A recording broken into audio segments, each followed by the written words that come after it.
William Shakespeare's 1599 historical tragedy Julius Caesar explores themes such as betrayal, tyranny, philosophy, and superstition. Although Julius Caesar is the title character of this drama, the focus of the story is primarily on the conspirators and the chaos that ensues following his assassination. Throughout this play, William Shakespeare uses different characters to represent different philosophies that were prevalent during Julius Caesar's time. First of all, we have Julius Caesar, who represents the Machiavellian. A Machiavellian was one who basically believed that a human being could attain deity. Julius Caesar established himself as dictator for life. He had a very high view of himself, and he certainly believed that he was worthy to be in that position and should be worshipped and revered. Now, that being said, it's also important to note he was very well liked by many of the people. In fact, he was in many regards considered a friend of the people. Not a friend of everyone, though. Let's talk about Cassius. Cassius represents the Epicurean of the day. The Epicurean is one who basically lived for pleasure, particularly lived for sensual pleasure. That was Cassius. He did basically, whatever it was that he thought would bring him the most satisfaction. Cassius had a personal vendetta against Julius Caesar. Years prior, they had traveled together, they had fought together. Cassius had seen Julius Caesar in an emaciated state. And so seeing Caesar go from this very weak human state to now declaring himself as dictator for life and being a god, Cassius had a big problem with this. And he didn't want Julius Caesar to continue to reign.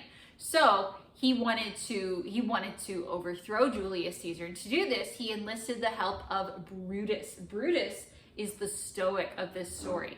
The Stoic is one who is very, typically today when we think of somebody who's Stoic, we think of somebody like who's very serious, maybe very focused.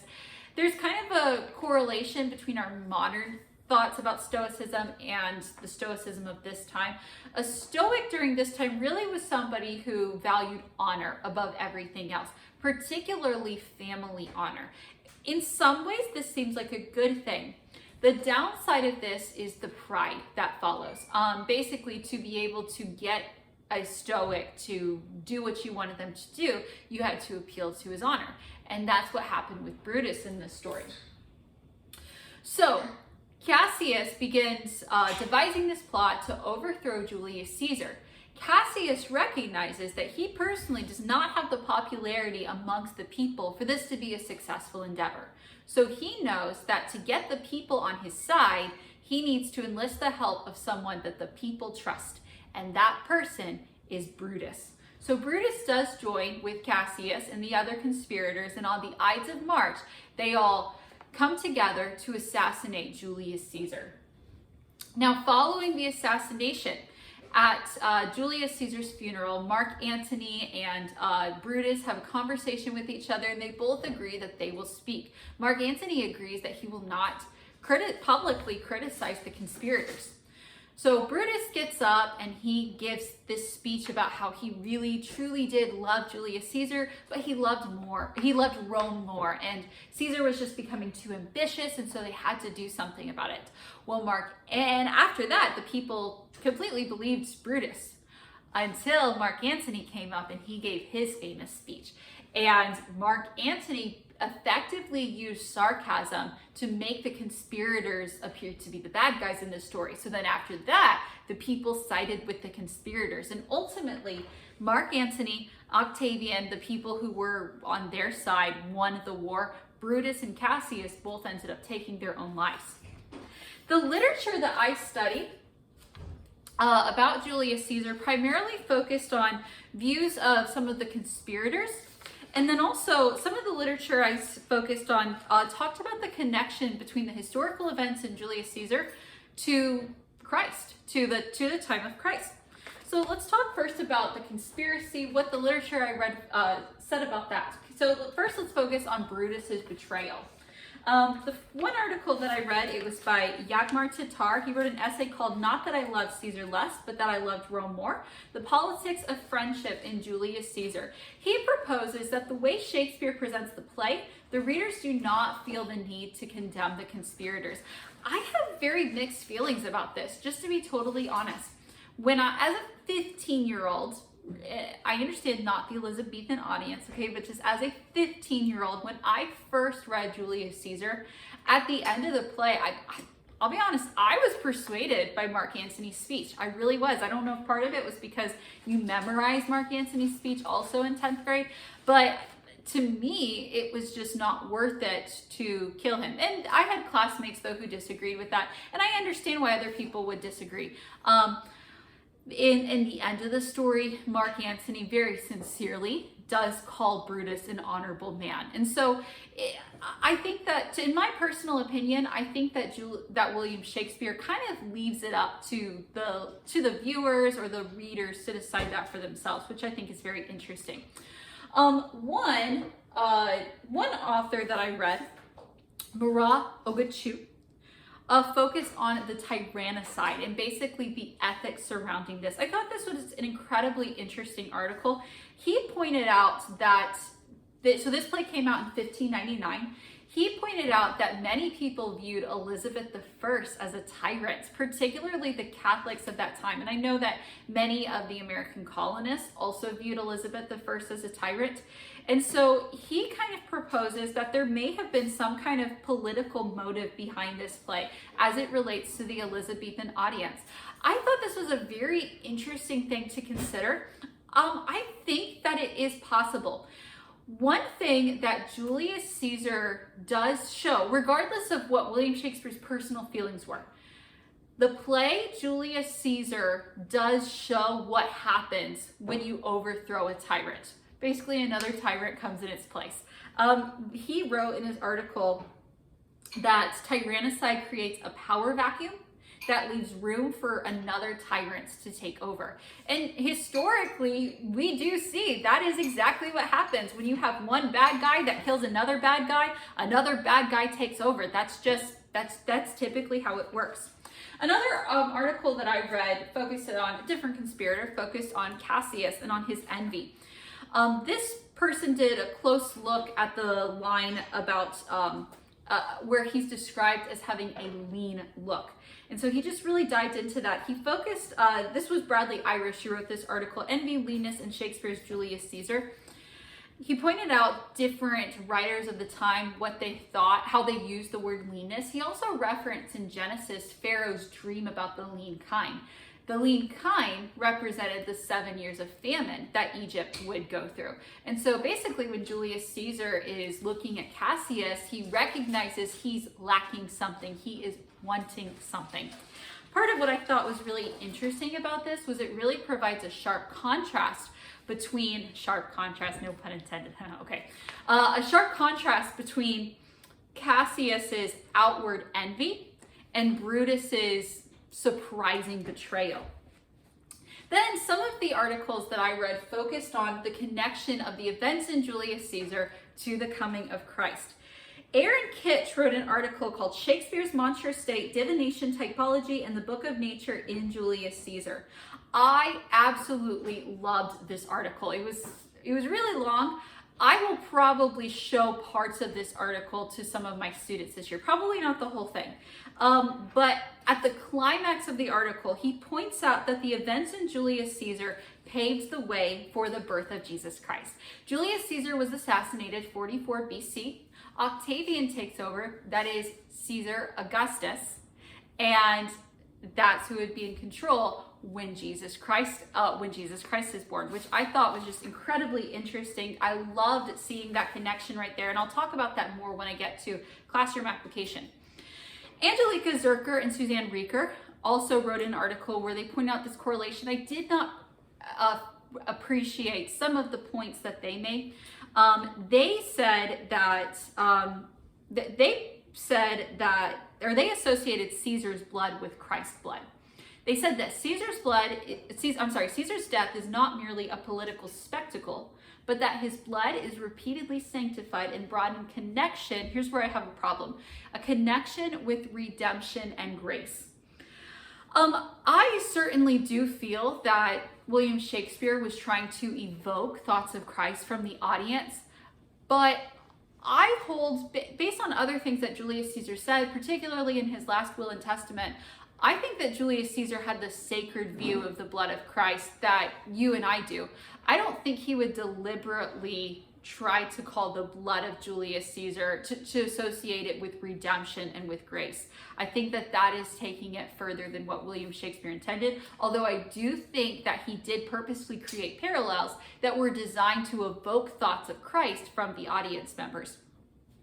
For future studies, I think it would be really interesting if somebody explored how Julius Caesar, if it had any bearing on the settling of the American colonies. So Julius Caesar came out in 1599. Jamestown was established in 1607. The article I read about tyrannicide and just kind of focusing on how some people viewed Elizabeth I as a tyrant, I found myself wondering if the ideas that Shakespeare presented, how tyrannicide is not the answer, I found myself wondering if that had any bearing on the settling of the American colonies. If people thought to themselves, you know what, there's something better than overthrowing this tyrant, let's just start our own place. I don't know. I think future studies should kind of explore that option a little bit. Let's talk about some passages as teachers that could give us some problems, particularly teaching in a Christian classroom. So the first thing that I think is kind of obvious is the supernatural element in Julius Caesar. Throughout the play, we have instances where there are omens, we have ghosts, we have dreams that foretell of things to come.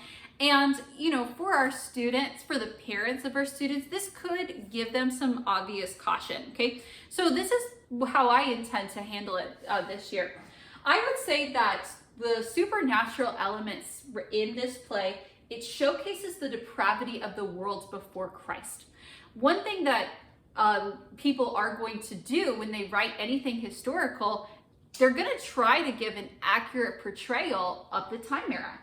To give an accurate portrayal of 44 BC, you're going to talk about some of these pagan practices. And while I certainly don't condone going into, you know, graphic details that'll just evoke sinful thoughts in people, I think showing the way that these people lived, I think was important, especially if as a teacher, my ultimate goal is to tell them what happened 50 years after the assassination of Julius Caesar, the birth of Christ.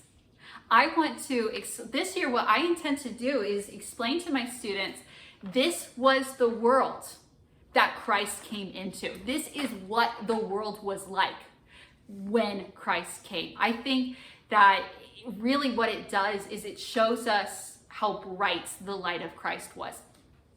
So that's one way that we can handle this. Another thing I think is important to teach our students is to focus on how William Shakespeare used the supernatural in the play.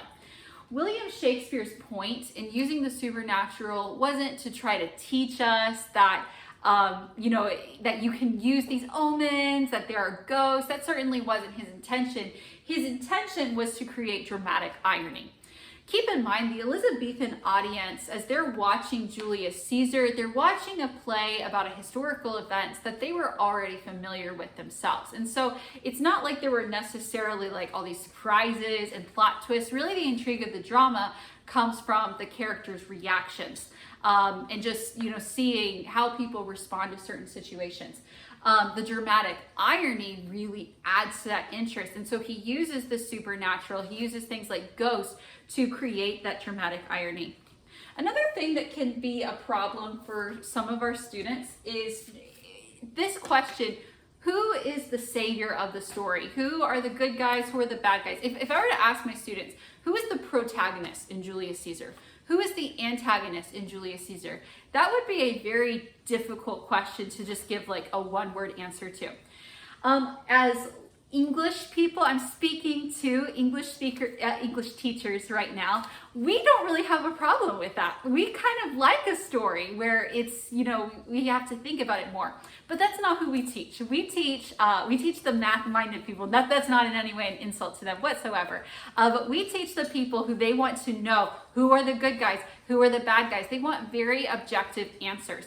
I would pose that the answer to that question is nobody, because nobody was seeking after Christ. Once again, as I teach Julius Caesar this year, I really want to focus on how the events in Julius Caesar paved the way for the birth of Christ. So this year, I think I'm going to ask my students that question. Who's the antagonist? Who's the protagonist? Just to kind of see who they say at first. And then I'm going to answer with nobody for both of them. The answer is everybody was without Christ. Nobody sought the God of the Bible, and the end was destruction. But God, in his sovereignty, what he was doing was he was working out circumstances for his honor and glory to put the people in place that he wanted to have in place so that he could carry out his plan of redemption for the whole human race. I'm so fascinated and just so excited about that part of all of this.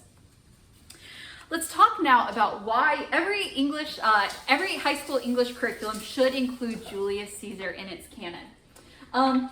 First of all, I want to just focus on just a personal reason. I think that this year I would like to use Julius Caesar to talk about the void that's in each human heart. I mentioned the article that talked about how when you overthrow a tyrant, what happens is you have this power vacuum and it gets filled by another tyrant. I think that the same thing happens to people. They have, they're looking for something better. They're looking for hope in all the wrong places. And instead of going to Christ, they turn to all kinds of other things. They turn to immorality. They turn to drugs. The answer is Christ. And I want to point that out to my students. And I think that I can use Julius Caesar to teach them about that this year. Another thing that I like about Julius Caesar is I think that Julius Caesar is a great tool to teach about just different worldly philosophies. I mentioned the 3 different philosophies prevalent in Julius Caesar. Sometimes we hear the term Stoicism today, but not quite in the same sense. I would contest that all of these philosophies are still prevalent today. Epicureanism. I might ask my students, do people believe that their desires define them? And is that a problem? I point out to them that Jeremiah says the heart is deceitful above all things and desperately wicked. Who can know it? Our society does try to push that your desires define who you are, even if those desires contradict what the Word of God says. Once again, I want to present something better. Jesus is better. Your desires, your most sinful desires, sensual desires, do not have to define you. You can find your identity in Jesus Christ. Stoicism. I think that Stoicism, it makes me think a lot of modern day people pleasing. You look at Brutus, why he decided to join the conspirators, it was because they appealed to his pride. He wanted to maintain his reputation, so he succumbed to their flattery. And so often we do the same thing, and we need to remember that we ought to obey God rather than men. There may be times that we are unpopular. Sometimes, like Justice Scalia said, sometimes we will need to have the courage to be regarded as a fool. Sometimes our honor will be attacked because of our biblical stance, and that is okay. And then Machiavellianism. I think of just modern day humanism. How many times do you hear somebody say, live your truth, or my body, my choice? So many things like that. When we say things like that, what we are advocating is becoming our own gods. I want to point out to my students that when people make these kinds of statements, that's what they are doing. They are trying to usurp the place of God in their own lives and to put themselves on that throne. It's modern day Machiavellianism, and it needs to be exposed for what it is. I believe, and then finally, I think this play teaches us about the power of rhetoric. Whenever I teach Julius Caesar, when we get to Mark Antony's speech, I love to really point out the contrast between the way that people responded after Brutus's speech and the way they responded after Mark Antony's speech. I always ask my students, what does this scenario tell us about human nature? And they always say to me that people are sheepish, that people are too easily persuaded, that people are not willing to think. These are 10th grade answers that I get.